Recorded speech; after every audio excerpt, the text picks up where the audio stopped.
Hello friend, today I am going to start motion in a straight line. ये हमारा class 11 का part है और एनसीईआरटी का चैप्टर नंबर 3 है motion in a straight line. तो मोशन का मतलब क्या होता है कि कोई भी ऑब्जेक्ट का पोजीशन चेंज करना विथ रिस्पेक्ट टू टाइम। अगर कोई रेस्ट में है तो हम वो नहीं बोलेंगे कि उसको पास मोशन है, क्योंकि समय के साथ वो रेस्ट में है। अगर समय के साथ किसी का पोजीशन चेंज कर रहा है तो हम बोलेंगे कि वो मोशन में है। तो मोशन इन स्ट्रेट लाइन हमारे सराउंडिंग में बहुत टाइप के मोशन है। आप देखते होंगे, एक अगर सर्कुलर मोशन देखते होंगे, ट्रांसलेशनल मोशन देखते होंगे, रोटेशनल मोशन देखते होंगे। जैसे हमारे वेल है, कुआं है, वहां पर आप देखिए तो रोटेशनल मोशन आपको दिखता है। जब एक पुली से अगर हम लोग वाटर पुट करते हैं फ्रॉम वेल, तो हम लोग देखते क्या है कि पुली क्या करता है, रोटेट करता है। फिर उसके बाद हमारा एक क्या कहते हैं रोड रोलर है, जो रोड पर चलता है, तो उसके पास रोलिंग मोशन रहता है। कभी हम ऑब्जेक्ट को एक सरफेस पर पुल करते हैं या पुश करते हैं तो उसके पास ट्रांसलेशनल मोशन होता है। डिपेंड करता है ऑब्जेक्ट का डायमेंशन।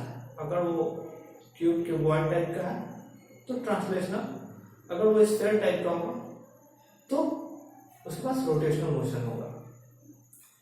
तो आगे हम मोशन इन स्ट्रेट लाइन में हम लोग जो डिस्कस करने जा रहे हैं वो मेनली हमारा क्या है, स्ट्रेट लाइन को सोच के किया जा रहा है। ठीक है, तो पहले ही चैप्टर है मोशन इन स्ट्रेट लाइन।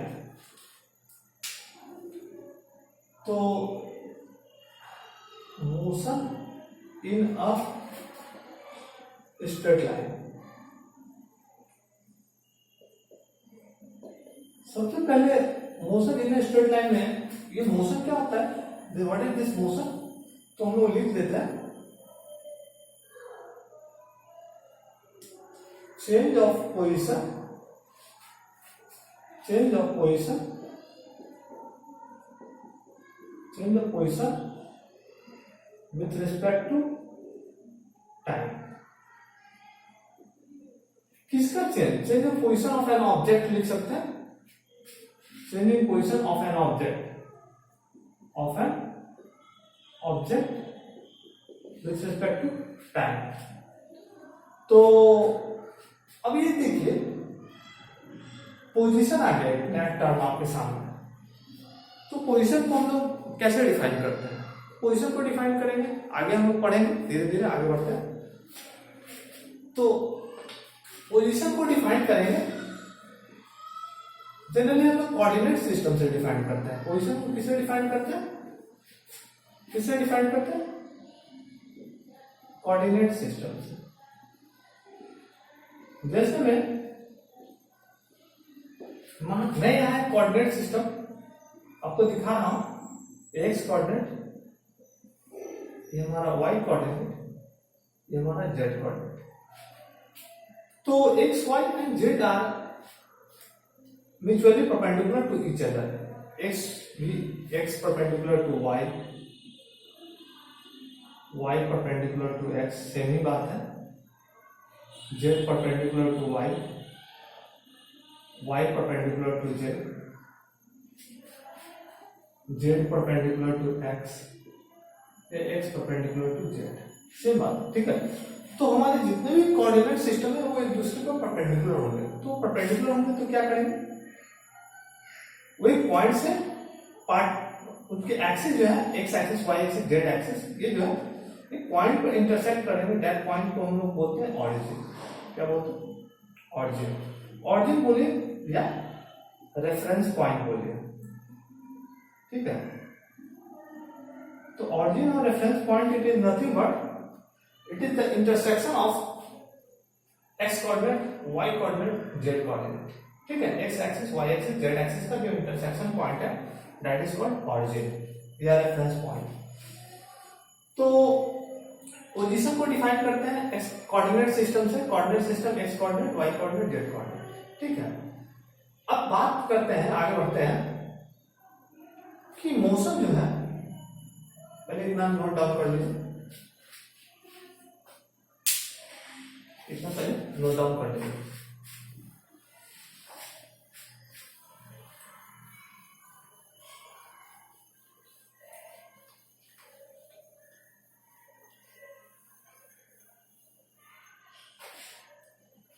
तो हम लोग क्या करते हैं,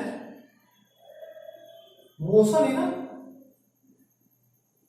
इन अ स्ट्रेट लाइन हम लोग पढ़ते हैं। क्या पढ़ते हैं?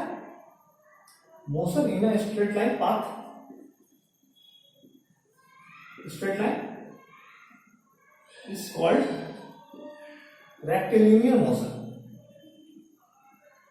Rectilinear motion. ठीक है, अभी एक चीज और देखिए,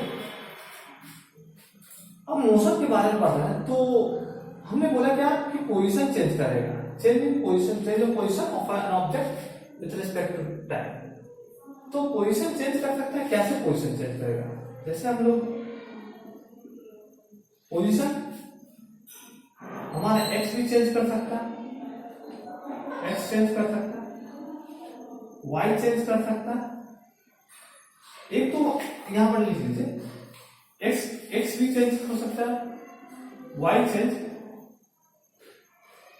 जेड चेंज।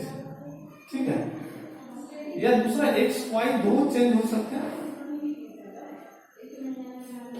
या वाई जेड हो सकते हैं, या जेड एक्स हो सकते हैं। तो यहां पर हमारे दो कोऑर्डिनेट सिस्टम चेंज हो रहे हैं। यहां पर जो चेंज हो रहा है वो सिंगल कोऑर्डिनेट सिस्टम चेंज हो रहा है। यहां पर दो हमारे एक्स वाई जेड ये भी चेंज हो सकते हैं। तो यहां पर हमारा ये क्या है, थ्री कोऑर्डिनेट सिस्टम है, थ्री कोऑर्डिनेट। तो थ्री कोऑर्डिनेट चेंज हो रहा है। ठीक है, यहां पर टू कोऑर्डिनेट चेंज हो रहा है, टू कोऑर्डिनेट चेंज। यहां ये जो ऊपर हम जो बात करें वो सिंगल कोऑर्डिनेट चेंज हो रहा है। आप देखते जाइए, सिंगल कोऑर्डिनेट चेंज हो रहा है। तो अगर हमारा एक्स चेंज हो रहा है, या वाई चेंज हो रहा है, या जेड चेंज हो रहा है, तो हम लोग उसको बोल देंगे, अगर सिंगल कोऑर्डिनेट चेंज हो रहा है, अगर वन कोऑर्डिनेट चेंज हो रहा है, वन कोऑर्डिनेट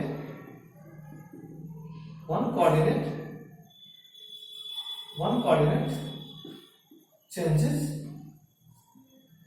अगर एक कोऑर्डिनेट चेंज कर रहा है, one coordinate changes, then it is one dimensional. क्या?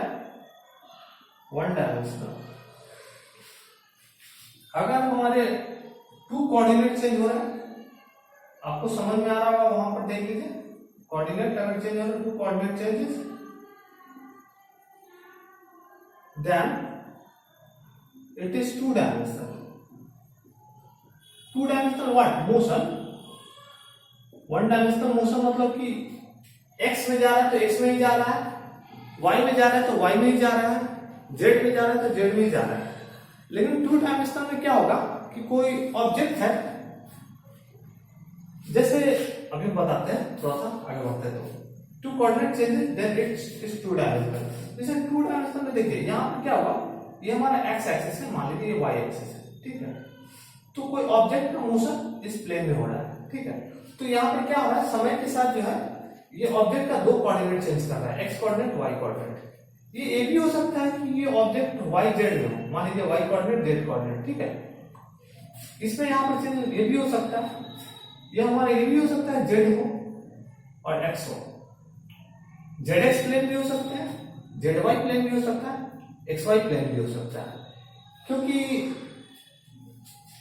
टू डायमेंशनल में हमारे दो कोऑर्डिनेट चेंज करेंगे। ठीक है, एक्स वाई भी चेंज हो सकता है, वाई जेड भी हो सकता है, जेड एक्स भी हो सकता है। तो आपको ये चीज समझ में आ रहा होगा कि यहां पर दो कोऑर्डिनेट चेंज हो रहे हैं, तो हमारे ये टू डायमेंशनल मोशन हो गया, टू डायमेंशनल मोशन हो गया, ये वन डायमेंशनल मोशन है। ठीक है, ऊपर यहां से आप लोग लिख लीजिए, आगे हम लोग चलते हैं। यहां तक कोई दिक्कत? देखिए क्या होता है कि कोई ऑब्जेक्ट है, वो ऑब्जेक्ट का मोशन एक्स एक्सिस में भी हो सकता है, वाई एक्सिस में, जेड एक्सिस रेस्पेक्टिवली। अगर मान लीजिए एक्स में हो रहा है तो एक्स में ही चल रहा है, वाई में हो रहा है वाई में चल रहा है, जेड में हो रहा है जेड में चल रहा है, तो बोल देंगे वन डायमेंशनल मोशन है। लेकिन कभी ऐसा होगा कि कोई ऑब्जेक्ट है जो अपना पोजीशन चेंज कर रहा है वो एक प्लेन में चेंज कर रहा है। तो जब वो एक प्लेन में चेंज करेगा तो प्लेन के दो कोऑर्डिनेट डिफाइन होंगे। अगर एक्स वाई डिफाइन होते तो एक्स वाई प्लेन में अगर वो मूव कर रहा है, अगर वाई जेड डिफाइन है तो वाई जेड में मूव कर रहा है, जेड एक्स डिफाइन है तो जेड एक्स में मूव कर रहा है। तो इस तरह क्या होगा कि समय के साथ उस प्लेन में उस ऑब्जेक्ट का मोशन होगा। तो हम बोलेंगे कि वो 2 डायमेंशनल मोशन, क्योंकि साइमल्टेनियसली दो कोऑर्डिनेट चेंज हो रहा है। अभी हम 3 डायमेंशनल में दिखाते हैं। 3 डायमेंशनल मतलब किसी स्पेस की बात कर रहे हैं। तो जैसे हमारा क्या कहते हैं, रॉकेट जब प्रोपेल करता है, हमारे साइंटिस्ट जो रॉकेट भेजते हैं, तो रॉकेट को आप देखिएगा जब प्रोपल्सन में जाता है तो एक्स वाई जेड तीनों साइमल्टेनियसली चेंज होते रहता है। तो हम बोलेंगे कि वहां पर क्या होंगे, उनके 3 डायमेंशनल कोऑर्डिनेट चेंज हो रहा है। तो 3 डायमेंशनल कोऑर्डिनेट चेंज होना मतलब कि कोई चीज का मूव होना, स्पेस में मूव होना। ठीक है, यहां पर लिख लीजिए।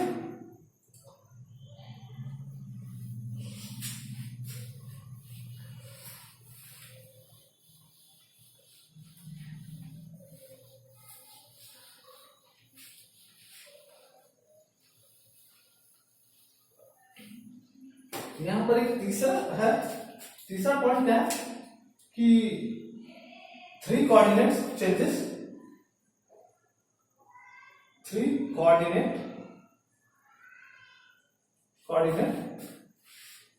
Changes with respect to time. समझे, जो भी कोऑर्डिनेट चेंज हो रहा है, 1 coordinate changes then it is 1 dimension. तो किसके रिस्पेक्ट से? 3 coordinate changes with respect to time, then we say object in 3 dimension, 3D motion में होगा। ऑब्जेक्ट क्या होगा? 3D मोशन में होगा। मान लीजिए एक्स कोऑर्डिनेट है, ये हमारा जेड है, ये वाई है।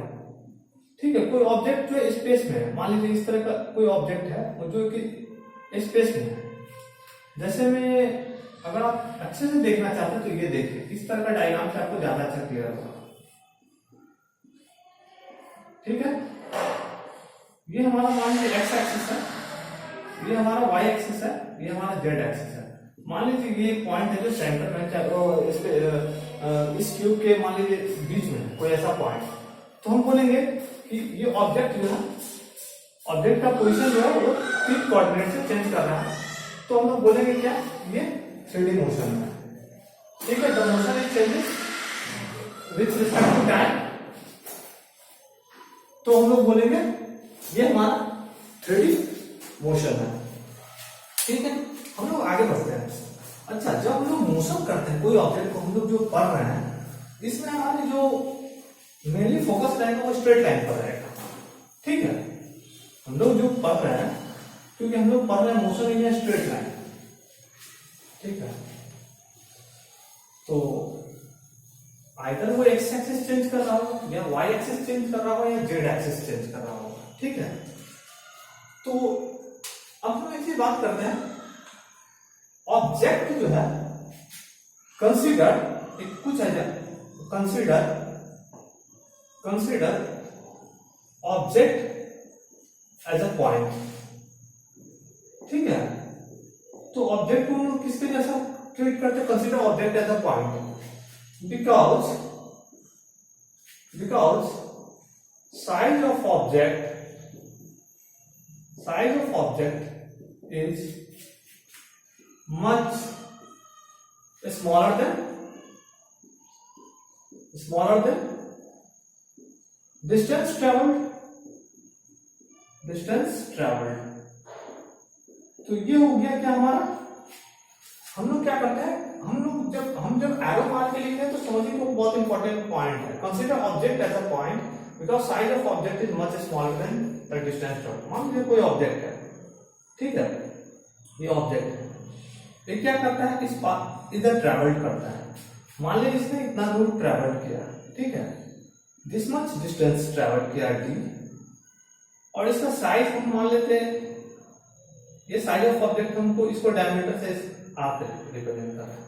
ठीक है, तो कैपिटल डी लिख लीजिए, capital D is the diameter of, तो डायमीटर ऑफ द ऑब्जेक्ट यहां पर देखिए कैपिटल डी स्मॉल डी, तो कैपिटल डी जो है much much much less than small D. समझे? क्यों? क्योंकि जो ऑब्जेक्ट जो डिस्टेंस ट्रेवल कर रहा है वो बहुत बड़ा है इन कंपेरिजन टू उसके साइज। तो हम लोग क्या बोलेंगे कि treat object as a point, object as a point. ठीक है, क्लियर है यहां तक? अच्छा, अब हम एक चीज इंपॉर्टेंट पॉइंट आपको बताने जा रहे हैं कि जो कोऑर्डिनेट सिस्टम था, coordinate system X Y Z जो कि हम लोग ने बताया है, तो अगर कोऑर्डिनेट सिस्टम के साथ अगर टाइम क्लॉक को लगा देते हैं तो उसको हम लोग बोल देते हैं फ्रेम ऑफ रेफरेंस। जैसे हमें कोऑर्डिनेट सिस्टम जब बताया एक्स एक्सिस, हमें भी जो पॉइंट डील कर रहा है, जो 1 by 1 पॉइंट जो बता रहे हैं, ये सब बेसिक पॉइंट है। बेसिक पॉइंट जो है आपका, it is a foundation of motion in straight line. Motion in straight line को पढ़ने के लिए ये सब फाउंडेशन है। तो एक्स एक्सिस, ये जेड एक्सिस, ये मान लीजिए वाई एक्सिस। ठीक है, तो X axis, Y axis, Z axis, ये हमारा ऑरिजिन बोलिए या रेफरेंस पॉइंट बोलिए। ठीक है, ऑरिजिन बोलिए। तो कोऑर्डिनेट सिस्टम में अगर मान लीजिए कोऑर्डिनेट सिस्टम प्लस क्लॉक, अगर इस दोनों को ऐड कर देते हैं तो हमारा क्या आता है? Frame of reference. ठीक है, frame of reference is nothing but, अगर कोई कोऑर्डिनेट सिस्टम है और उसके साथ अगर टाइम क्लॉक को लगा देते हैं और उसके बाद जब हम लोग मोशन को मेजर करते हैं तो हम लोग बोलते हैं फ्रेम ऑफ रेफरेंस। ठीक है, जैसे में हम एक एग्जांपल आपको देते हैं। एग्जांपल में आप देखिए क्या, बहुत इंपॉर्टेंट अच्छा एग्जांपल है। एक कार है, ठीक है, ये कार है, ये कार के अंदर पे कोई इंसान है। ठीक है, कोई दूसरा इंसान जो है कार से बाहर है, जो कि ग्राउंड पर है। कहाँ? ये ग्राउंड पर है ये इंसान, और ये इंसान कार के अंदर है। तो अब जब अगर हम लोग कार के मोशन के बारे में स्टडी करेंगे तो मोशन ऑफ अगर कार करेंगे स्टडी विथ रिस्पेक्ट टू जो पर्सन, क्या है पर्सन जो अटैच्ड है, हम जो फ्रेम ऑफ रेफरेंस जो अंदर में है जो आदमी, उसको क्या motion of car with respect to person attached with frame of reference. तो इसको क्या दिखेगा? Motion of car with respect to person attached with frame of reference. ये फ्रेम ऑफ रेफरेंस, अगर कार हमारा फ्रेम ऑफ रेफरेंस है, car के X coordinate, Y coordinate, Z coordinate, एक हमारे ग्राउंड फ्रेम ऑफ रेफरेंस है, जहां से ग्राउंड से इसके पोजीशन को चेंज करता हुआ नजर आ रहा है, और जो अंदर में बंदे हैं बैठे हैं उसको क्या लगेगा? कार जो है, कार क्या दिखेगा? रेस्ट में दिखेगा। जो अंदर में जो बैठा हुआ है उसको लगेगा कि कार तो चल ही नहीं रहा, कार रेस्ट में। ठीक है, और बाहर में जो बंदे हैं उसको लगेगा कि कार मोशन में। तो हमारा फ्रेम ऑफ रेफरेंस चेंज हो जाने से मोशन ऑफ ऑब्जेक्ट चेंज हो जाता है। ठीक है, तो मोशन ऑफ ऑब्जेक्ट जो अंदर में बैठा हुआ है, मोशन ऑफ कार के बारे में अगर स्टडी करते हैं with respect to person attached with frame of reference, car को एक फ्रेम ऑफ रेफरेंस मानते हैं, तो उसमें क्या होगा कि उस पर्सन को वो कार रेस्ट में दिखेगा, और जो बाहर में ग्राउंड है उनको मोशन में दिखेगा। ठीक है, तो फ्रेम ऑफ रेफरेंस एक बहुत ही इंपॉर्टेंट वाइटल पार्ट है कोई भी चीज को बताने के लिए। ठीक है, तो आगे हम लोग बढ़ते हैं। जो ऑब्जेक्ट का पोजीशन चेंज कर रहा है तो ऑब्जेक्ट कुछ डिस्टेंस ट्रेवल करेगा। तो ऑब्जेक्ट का जब पोजीशन चेंज कर रहा है तो ऑब्जेक्ट कुछ डिस्टेंस ट्रेवल करेगा। तो ऑब्जेक्ट कुछ डिस्टेंस ट्रेवल करेगा मतलब कि पाथ लेंथ उसको बोलते हैं। ठीक है, तो अभी लिख लीजिए, इसको लिख लीजिए पाथ लेंथ। पाथ लेंथ के बारे में आप लिख लीजिए। तो it is a distance travelled by an object, it is the distance travelled by an object. तो इसको पाथ लेंथ।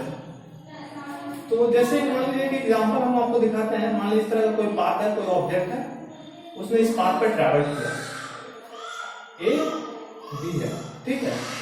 तो ए से ये चल के बी पर पहुंचा, तो जिस पाथ को गया उसके टोटल पाथ लेंथ को हम लोग अगर मेजर कर लेते हैं तो that much of the distance, ठीक है, ठीक है। कोई ऑब्जेक्ट है जो पॉइंट ए पर है, वो बी पर पड़ गया, वो इस पाथ के थ्रू, इसको हम बोलते हैं पाथ, ठीक है, इसको बोलते हैं पाथ। और इस पर इसके टोटल पाथ को अगर हम जोड़ देते हैं, अगर छोटे छोटे सभी पाथ को अगर ऐड करते जाएंगे तो पाथ लेंथ कहलाएगा। तो पाथ लेंथ क्या होता है? Distance travelled bye an object is called path length, ठीक है। तो इसको मेजर किसमें करेंगे जनरली? तो हमारा डिस्टेंस है, तो डिस्टेंस मेजरिंग हम लोग इसको सेंटीमीटर, मीटर, किलोमीटर सभी, तो लेकिन ऐसा यूनिट में मेजर करते हैं, डिस्टेंस मेजरिंग मीटर, ठीक है। ऐसा यूनिट में हम लोग ज्यादा कैलकुलेशन करते हैं। तो दूसरा बात आगे बढ़ता है, ये जो डिस्टेंस है, तो डिस्टेंस क्या है हमारा? डिस्टेंस क्या है? Scalar quantity. Distance is a scalar quantity. Scalar quantity होता क्या है? जिसके पास ओनली मैग्नीट्यूड होता है। स्केलर क्वांटिटी होता है ओनली मैग्नीट्यूड,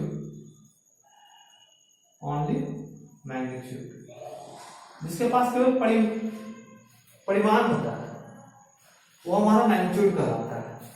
तो जिसके पास कोई डायरेक्शन नहीं है, समझे? Distance travelled bye an object is called path length. तो आगे बढ़ते हैं, एक सिंपल एक एग्जांपल आपको बताते हैं। एक छोटा सा एक एग्जांपल है, मान लीजिए ये एक एग्जांपल है, कोई एक ऑरिजिन है, यहाँ इसका कोऑर्डिनेट सिस्टम 20, 40, 60 मैंने किया, इधर -20 किया, -40 किया, -60 किया, ठीक है। एक मान लीजिए ये पॉइंट है हमारा, एक क्यू पॉइंट है। तो अगर ऑरिजिन O कोई O2P चलता है, क्या चलता है? O2P चलता है, तो कितना हम लोग OP इक्वल टू क्या लिख सकते हैं? 40। मान लीजिए हमारा x कोऑर्डिनेट है +x, ये हमारा -x, जो हम लोग x कोऑर्डिनेट में जो पोजीशन इसके चेंज हो रहा है उसको मेजर करेंगे, ठीक है। तो ये हमारा 20 और 40, इसको हम लोग इस साइड में जो पोजीशन चेंज है, ये हमारा मीटर में, ठीक है, मीटर। तो OP कितना हो जाएगा? 40 मीटर होगा ना। अगर हम आपसे पूछते हैं तो OP क्या होगा? 40 मीटर। OQ कितना होगा? मान लीजिए ऑरिजिन से जोड़ते तो 60 मीटर, ठीक है। तो कोई इंसान O2P गया, O2Q गया, ठीक है। अगर कोई इंसान O2P then P2Q then Q2O, O से P गया, P से Q गया, Q से O आया, तो कितना होगा? तो हम लोग टोटल ऐड कर देंगे, OP plus PQ plus QO, कितना हो जाएगा? 40 प्लस 60, 40 प्लस 20, 40 प्लस 20 प्लस 60, तो 120 मीटर। तो कोई इंसान O2P गया, P2Q एंड Q2O आया, तो हम लोग ने टोटल पाथ लेंथ उसके ऐड कर दी, क्योंकि ये मैग्नीट्यूड से रिलेटेड है, डायरेक्शन यहाँ पर कोई मैटर नहीं करता, ठीक है। इतना नोट डाउन कर लीजिए।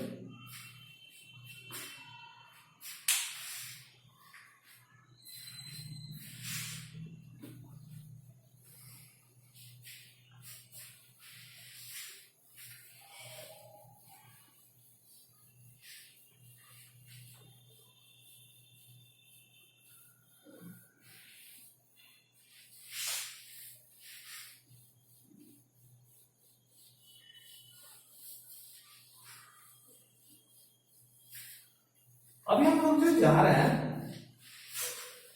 अभी हम लोग जो जा रहे हैं वो डिस्प्लेसमेंट पर जा रहे हैं। हम लोग क्या जा रहे हैं? डिस्प्लेसमेंट पर। ठीक है,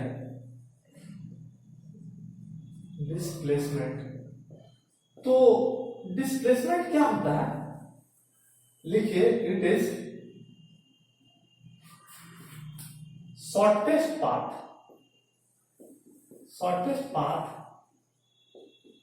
traveled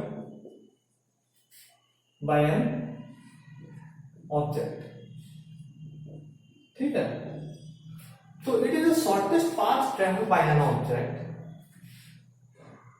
ये हमारा क्या होता है?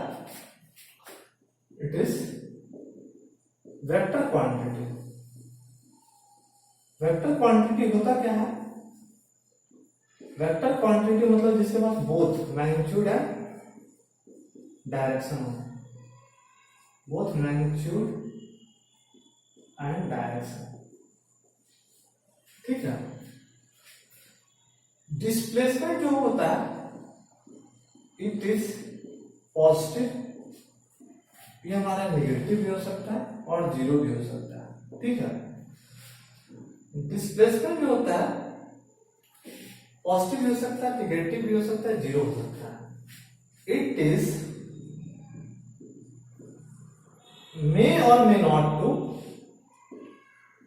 मे और may not to equal path length. मतलब कि डिस्टेंस की बात कर रहा है। पाथ लेंथ का डिस्टेंस, वो डिस्टेंस के बराबर हो सकता है या नहीं भी हो सकता है। ठीक है, तो मान लीजिए कोई ऑब्जेक्ट है, उसका इनिशियल पोजीशन x1 है एट द टाइम t1। ठीक है, x1 मतलब पोजीशन बता रहा है, x2 पोजीशन रीच करता है एट द टाइम t2। तो हम लोग क्या करते हैं, एक टर्म डिफाइन करते हैं, delta x is nothing but x2 minus x1। ठीक है, तो डेल्टा x क्या बताता है? चेंज इन पोजीशन बताता है। क्या बताता है? Change in position. Change in position क्या बताता है? If delta x greater than 0, तो change in position delta x greater than 0, x2 greater than x1। ठीक है, तो हम लोग बोलेंगे कि डिस्प्लेसमेंट हमारा पॉजिटिव होगा। If delta x less than 0, इस means x2 is less than x1, फिर हम लोग बोलेंगे कि डिस्प्लेसमेंट हमारा क्या होगा? निगेटिव होगा। तो ये आपका क्लियर है। यहीं तक हम लोग रहते हैं। नेक्स्ट क्लास में आगे इफ एक और पॉइंट आपको बता देते हैं। इफ